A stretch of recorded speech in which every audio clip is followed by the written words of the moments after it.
오늘은 신령한 자의 삶 두 번째 말씀을 나누도록 하겠습니다. 말씀을 통하여 우리 성령님께서 각자에게 들려주시는 그 음성을 듣는 시간이 되기를 바랍니다. 여러분, 신령한 사람은 어떤 사람일까요? 신령한 사람은 성령의 인도하심을 받는 사람이 신령한 사람입니다. 성령의 인도하심을 받는 사람은 다른 형제가 범죄했을 때 어떻게 해야 될까요? 세상에서는 죄가 드러나면은 정죄하고 돌을 던집니다. 그런데 성령의 인도하심을 받는 사람은 옳고 그름을 판단하는 사람이 아닙니다. 신령한 사람, 성령의 인도하심을 받는 사람은 다시 기회를 주는 사람이다 라고 우리가 함께 말씀을 나누었습니다. 그 본을 보여주신 분이 바로 예수님이십니다. 요한복음 8장에 보시면 가늠하다가 현장에 잡힌 여인이 나옵니다. 율법의 기준으로 보면 그 여인은 돌에 맞아 죽어야 마땅한 여인입니다. 그런데 이 가늠하다가 현장에 잡힌 여인이 혼자만 잡혀옵니다. 남자는 어디 도망가고 없는 거죠. 근데 율법에 보면 남자도 함께 돌로 쳐 죽여야 된다, 그렇게 분명히 말씀하고 있습니다. 근데 사람들은 지금 이 가늠하다가 현장에 잡힌 여인만 지금 데려왔습니다. 돌로 쳐 죽이기 전에 예수님께 데려온 겁니다. 가늠하다가 현장에 잡힌 여인을 이게 예수님께 데려온 목적은 예수님께 어떻게 해야 되는지 묻기 위함이 아닙니다. 예수님을 올무에 빠뜨리기 위해서, 시험에 걸려 넘어지게 하기 위해서 그런 목적과 의도를 가지고 이 여인을 데려온 겁니다. 자, 그런데 예수님은 뭐라고 말씀을 하십니까? 너희 중에 죄 없는 자가 먼저 돌로 치라, 이런 말씀을 하십니다. 주님은 마땅히 돌에 맞아 죽을 죄라는 것을 인정하십니다. 그런데 조건은 죄 없는 자가 돌로 치라 말씀을 하십니다. 기세등등하고 손에 돌을 가지고 왔던 사람들은 주님의 말씀을 듣고 다 돌을 손에서 내려놓고 나이가 많은 사람으로부터 시작하여서 젊은이까지 다 각각 집으로 돌아갑니다. 나이가 많은 사람부터 돌아갔다는 것은 나이가 많을수록 죄가 더 많다는 겁니다. 이 세상을 오래 살면 오래 살수록 더 많은 죄를 지을 수밖에 없다는 것을 우리에게 보여주고 있습니다. 어떤 사람도 이 여인을 돌로 칠 자격이 없다는 것을 주님은 아주 분명하게 우리에게 말씀하고 있습니다. 자, 그런데 예수님은 죄가 없기 때문에 이 여인을 돌로 쳐 죽일 수 있는 자격이 있는 분이십니다. 그래서 예수님은 이 땅의 마지막에 온 인류가 주님 앞에 서서 심판을 받게 될 것입니다. 근데 그때는 주님은 긍휼이 없는 심판을 하신다라고 우리에게 아주 분명하게 말씀을 하고 있습니다. 근데 주님은 두려워 떨고 있는 이 여인을 정죄하고 돌로 쳐 죽이는 것이 아니라 나도 너를 정죄하지 아니하노니 가서 다시는 죄를 범치 말라라고 말씀하시는 것을 볼 수가 있습니다. 주님은 가늠하다 현장에 잡힌 여인이지만 그 여인을 정죄하지 않습니다. 다시 기회를 주십니다. 근데 분명히 말씀을 하십니다. 다시는 죄를 범하지 말라. 주님은 다시 죄를 범할 생각을 가진 사람을 용서하는 것이 아닙니다. 나의 실수를 인정하고 나의 죄를 인정하고 이제 다시는 한 번 기회를 주시면, 나를 살려주시면 내가 다시 죄를 범하지 않겠습니다. 혹 내가 또 실수할 수는 있을지 모르겠지만 제가 의도적으로 이러한 죄를 범하지는 않겠습니다 라고 하는 사람에게 주님은 다시 기회를 주시고 그를 용서하시는 것을 볼 수가 있습니다. 성령의 인도하심을 받는 사람은 형제가 범죄했을 때 이처럼 정죄하지 말아야 됩니다. 주님과 같이 범죄한 형제를 용납하고 다시 기회를 줘야 합니다. 뿐만 아니라 온유한 심령으로 다시 회복될 수 있도록 도와줘야 합니다. 성령의 인도하심을 받는 사람들이 모인 공동체, 그 교회는 이처럼 다른 사람을 용서하고 살리는 공동체가 되어야만 합니다. 범죄한 형제에게 세컨드 찬스를 줘야 됩니다. 온유한 심령으로 바로 잡아줘야 됩니다. 그런 의미에서 교회는 경찰서가 아니라 병원이라고 하는 것을 저와 여러분이 기억하시기를 바랍니다. 교회는 병원과 같이 범죄한 사람들, 죄로 인해서 고통받는 사람들을 치유하는 공동체가 되어야만 합니다. 죄와 사단으로 인해서 종로로 타는 사람들에게 자유와 회복을 주는 곳이 바로 교회라고 하는 것, 저와 여러분이 믿으시기를 바랍니다. 그래서 예수님은 누구든지 죄 있는 사람은 주님께 오라고 말씀을 하십니다. 여러분, 우리는 교회에서 누가 죄가 있는지를 이렇게 살펴보면서 정죄하는 사람들이 아니라, 죄가 있는 사람은 교회에 와야 되는 사람이지, 저 사람은 병원에 가야 되는 것처럼 주님께 나와야 되지, 영혼의 의사이신 주님께 나와서 치유와 회복을 받아야 되는 사람이지, 우리가 그런 마음으로, 그러한 심령을 온유한 마음으로 품어주고 받아줘야만 된다라고 하는 것입니다. 자, 그러면 우리가 이 말씀을 가장 먼저 적용해야 될 대상은 누구일까요?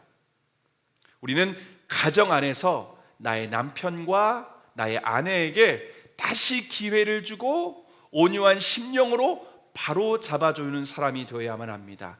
또한 우리의 자녀들이 실수했을 때, 우리의 자녀들이 넘어졌을 때 온유한 심령으로 일으켜주고 다시 회복될 수 있도록 우리가 도와줘야만 된다라고 하는 것입니다. 왜냐하면 우리 가정이 바로 교회이기 때문입니다. 마태복음 18장 20절에서 주님께서 이렇게 말씀하십니다. 두세 사람이 내 이름으로 모인 곳에는 나도 그들 중에 있느니라. 여러분, 우리가 두세 사람, 가정 안에 둘만 예수 믿는 사람이 함께 모여 있으면 그곳에 주님이 함께 하십니다. 그곳이 주님을 부르는 예배드리는 공동체라고 하는 겁니다. 근데 우리는 가정 안에서 배우자나 자녀가 실수했을 때 어떻게 반응합니까? 작은 실수도 서로 용납하지 않고 정죄하고 비난하지 않습니까? 실수만 하면 먼저 우리의 표정부터 달라집니다. 표정부터 벌써 말을 하기 전에 눈빛으로 말을 합니다. 우리의 입이 말을 하고 있습니다. 여러분, 그러면서 온유한 심령으로 대하는 것이 아니라 막 비난을 쏟아붓습니다. 너는 왜 항상 그래? 그러니까 너를 내가 못 믿는 거야. 해도 너무하는 거 아니야? 야, 내가 진짜 포기했다. 여러분, 제 입에 딱 붙어 있지 않습니까? 성령의 인도하심을 받는 사람은 온유한 심령으로 실수하고 넘어지고 범죄한 사람들에 대해서, 우리 가족들에 대해서 온유한 심령으로 품어줘야만 된다는 겁니다. 근데 저도 때로는 그게 쉽지 않을 때가 있습니다. 저도 성령의 인도하심을 받는 것이 아니라 제 본능대로 움직일 때가 얼마나 많이 있는지 모릅니다. 본능대로 막 비난을 합니다. 막 정죄합니다. 뭐 실수하면 너는 왜 맨날 항상 그래? 아빠 말 안 들어서 그렇잖아. 엄마 말 안 들어서 그렇잖아. 그렇게 합니다. 실수하면은 용납하고 괜찮아, 다시 해봐, 괜찮아, 도와줄게, 그렇게 하기보다도 너는, 당신은, 이런 것이 참 쉽습니다. 여러분, 우리가 성령의 인도하심을 받는다면 가정에서부터 우리가 실천을 해야 된다는 겁니다. 가정에서부터 우리의 말과 행동이 달라져야 된다는 겁니다.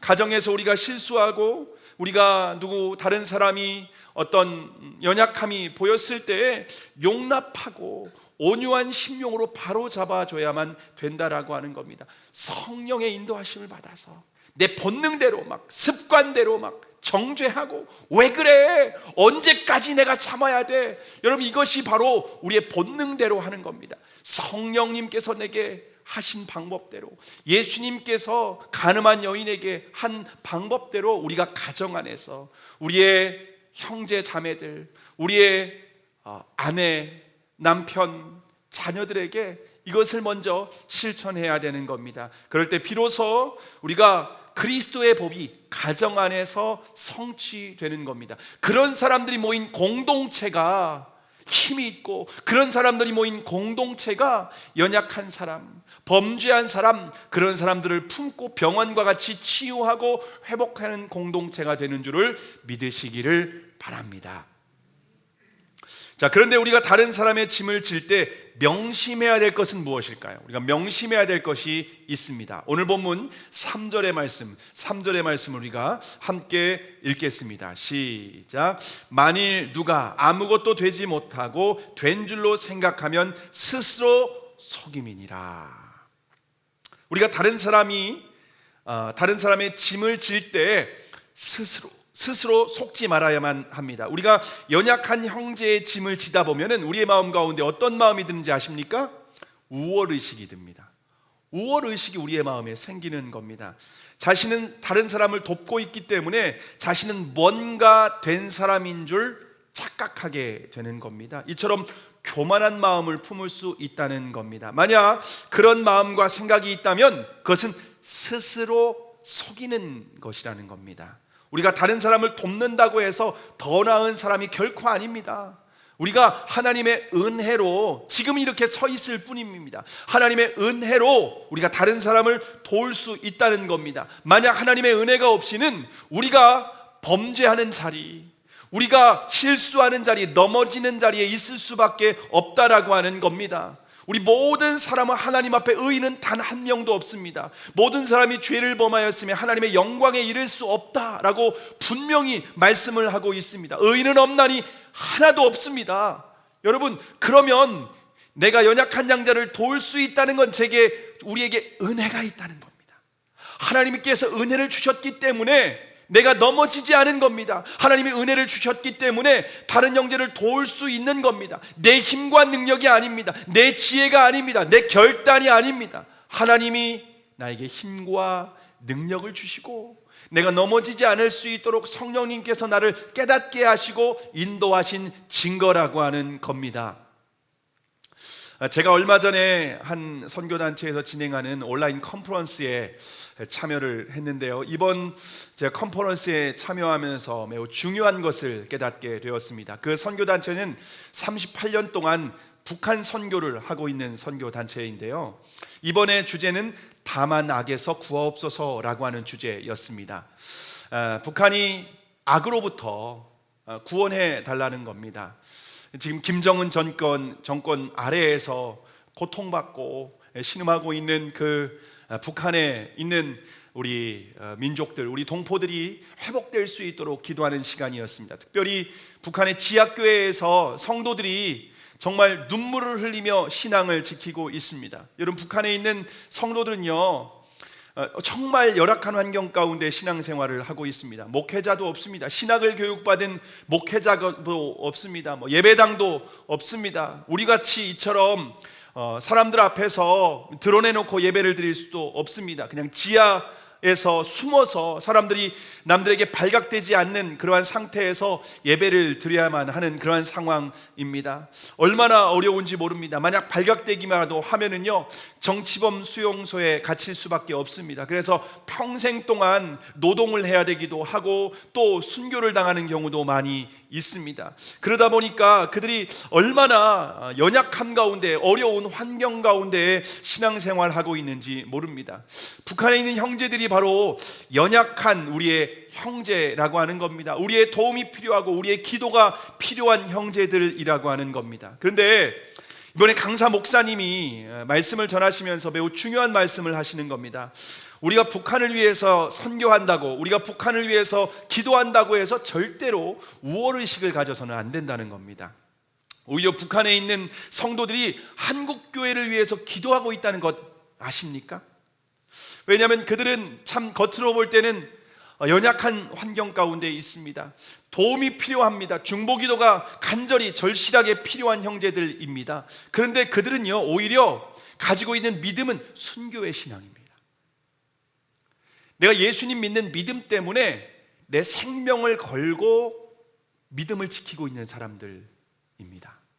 마치 초대교회 사도행전에 보시면 사도행전의 제자들이 예수님을 믿는 것 때문에 옥에 갇히고 야고보와 같은 경우에는 순교를 당하고 스데반 집사님도 순교를 당하게 되는 그러한 정말 어려운 상황 가운데에서 믿음을 지켰던 것처럼 지금 북한이 그런 환경 가운데에서 자신의 믿음을 지키고 있다라고 하는 겁니다. 반면에 한국교회의 상황은 어떻습니까? 한국교회는 얼마나 세속화가 되었는지 모릅니다. 주님 때문에 손해를 보거나 십자가를 지는 일이 없습니다. 십자가를 져야 하는 일이 있으면 거부합니다. 도망을 가고 있다는 겁니다. 코로나19로 인하여서 지금 한국교회에 민낯이 드러나고 있지 않습니까? 한국교회는 작은 시련 앞에서도 자신의 믿음을 지키지 못하는 성도들로 가득합니다. 주님을 외면하고 떠나갑니다. 주님은 한국교회를 위해서 기도하는데 마치 요한계시록의 라오디게아 교회와 같다는 말씀을 하십니다.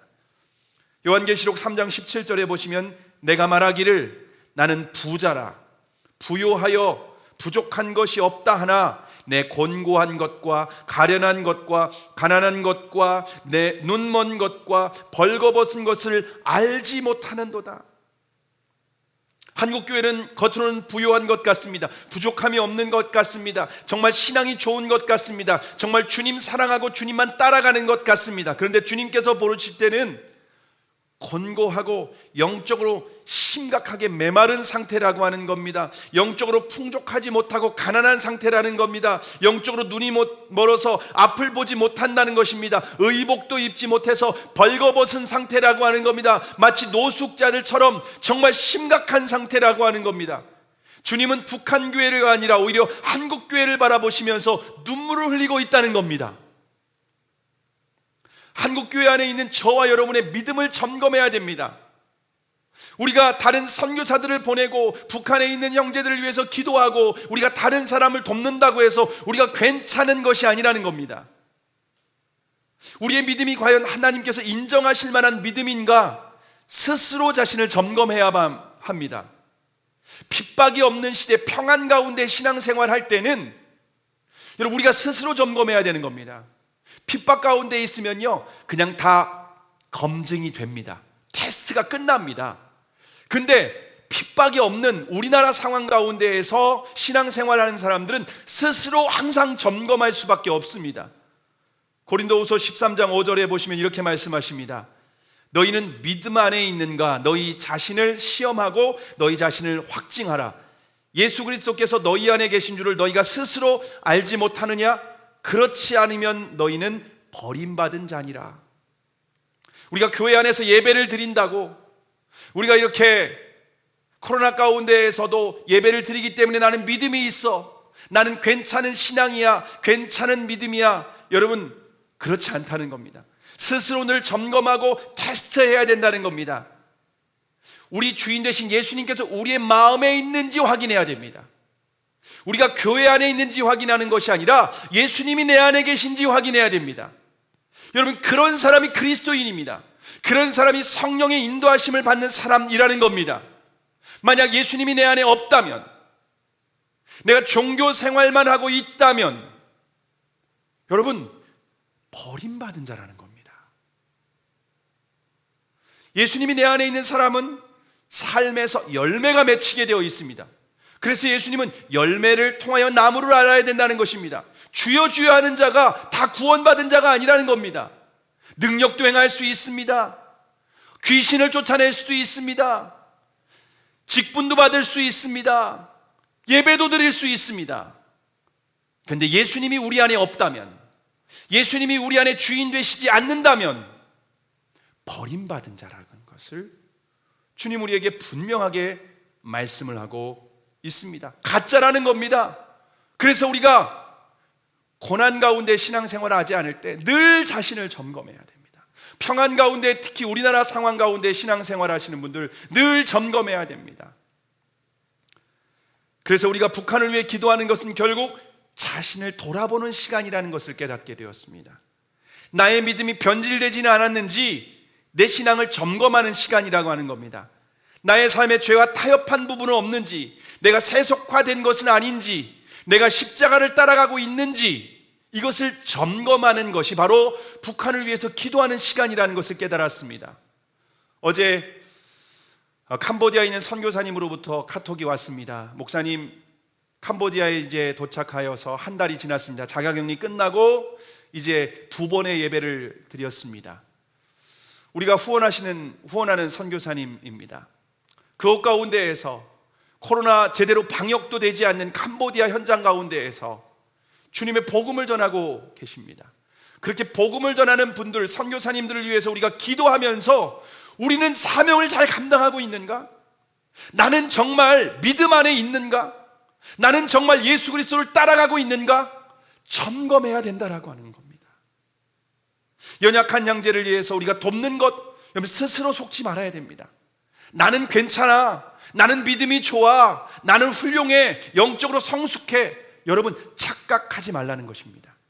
오히려 연약한 형제를 도우면서 자신을 돌아봐야 되는 겁니다. 자신을 점검하는 겁니다. 두려운 마음으로 나는 정말 믿음이 괜찮은지, 나는 정말 주님과 동행하는 삶을 살고 있는지, 나는 정말 예수 그리스도께서 내 삶의 주인이신지 점검해야만 된다라고 하는 것입니다. 그래서 연약한 형제를 세우는 것은 결국 나 자신의 신앙을 세우는 것이다 라고 하는 것을 주님은 잊지 말라고 말씀을 하십니다. 자, 그런데 우리가 다른 사람이 대신 질 수 없는 짐이 있습니다. 무엇일까요? 우리가 다른 사람의 짐을 지고 싶어도 져줄 수 없는 짐도 있다는 겁니다.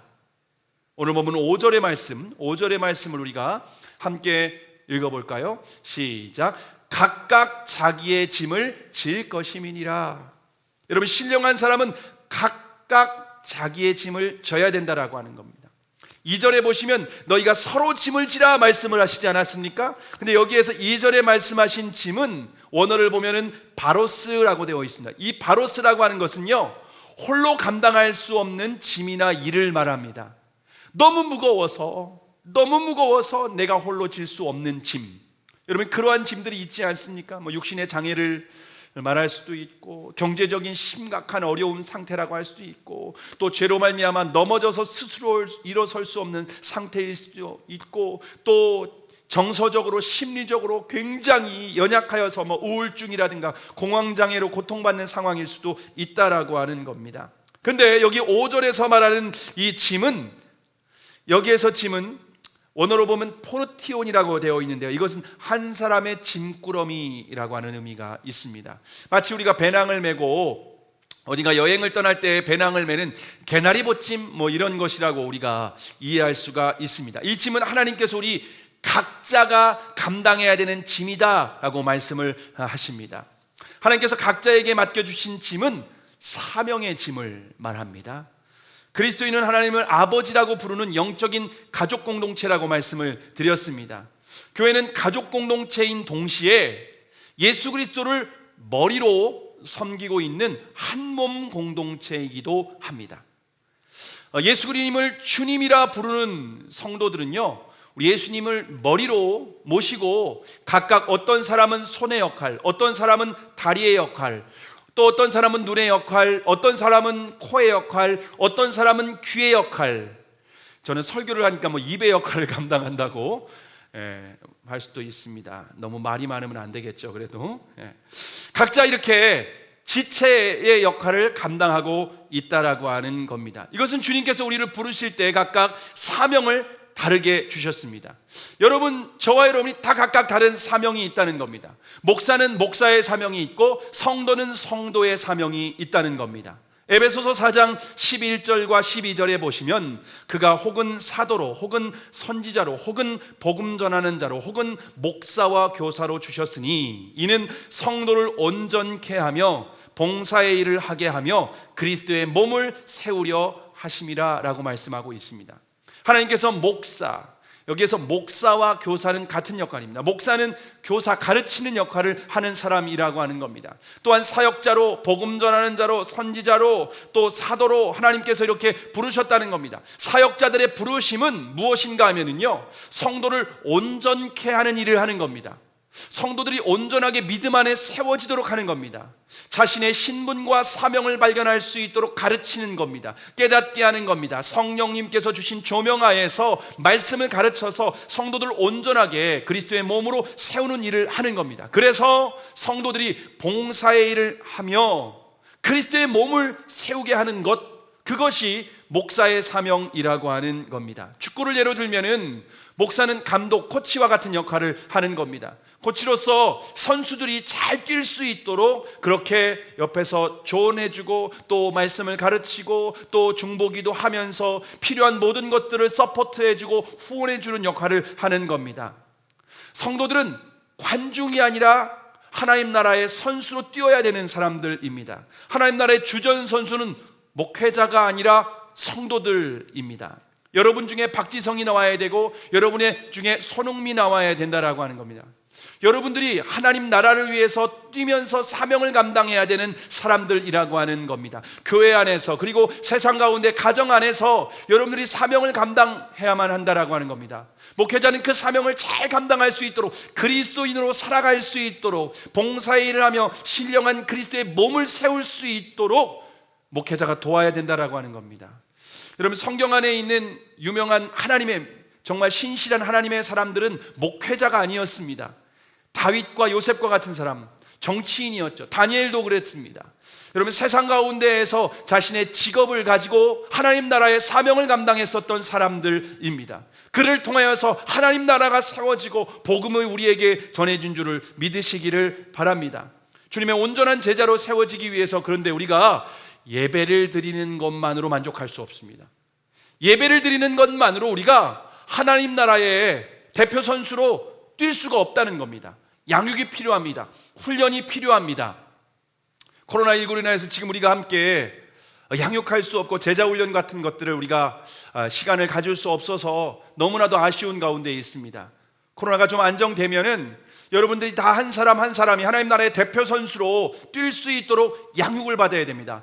열심히 훈련을 받아야 됩니다. 그래서 여러분을 통하여 하나님이 원하시는 사명을 감당하며 하나님의 뜻이 이루어질 수 있도록 여러분들이 준비된 그리스도인이 되어야 되는 줄로 믿습니다. 저와 여러분 모두가 하나님 나라의 대표 선수가 될 수 있기를 주님의 이름으로 축복합니다. 근데 우리가 사명을 감당하려면 반드시 해야 되는 것이 무엇인가 하면 주님과 친밀한 교제가 있어야 됩니다. 여러분, 주님과의 친밀한 교제 없이 사명을 감당하면은 내 힘과 능력으로 감당하게 됩니다. 내 의로, 내 열심으로, 내 노력으로. 여러분, 그것은요 결국 나중에 아름다운 열매, 주님이 기대하시는 열매를 맺을 수가 없습니다. 주님이 공급하시는 주님과의 교제를 통하여서 신령한 은혜를 공급받고 우리가 사명을 감당하지 않으면은 나중에 다 자신의 의의가 드러납니다. 이건 내가 했어. 그러면서 나를 인정해주지 않으면은요 화를 냅니다. 폭발을 하게 되는 겁니다. 여러분, 그래서 우리가 경건의 시간이 필요합니다. 경건의 시간, quiet time, QT라고도 합니다. 여러분, QT 시간은요 다른 사람이 대신 해줄 수 없는 시간입니다. 각자 자기의 짐을 지는 시간이라는 겁니다. 아무리 신앙생활을 수십 년 하고 중직을 맡았다 할지라도 성경을 수십 독, 수백 독 했다고 할지라도 매일매일 경건의 시간이 필요합니다. 목회자인 저도 매일 경건의 시간을 갖지 않으면, 매일 주님과 약속한 시간에 말씀을 묵상하고 기도하는 시간을 갖지 않으면 저도 은혜를 받지 못합니다.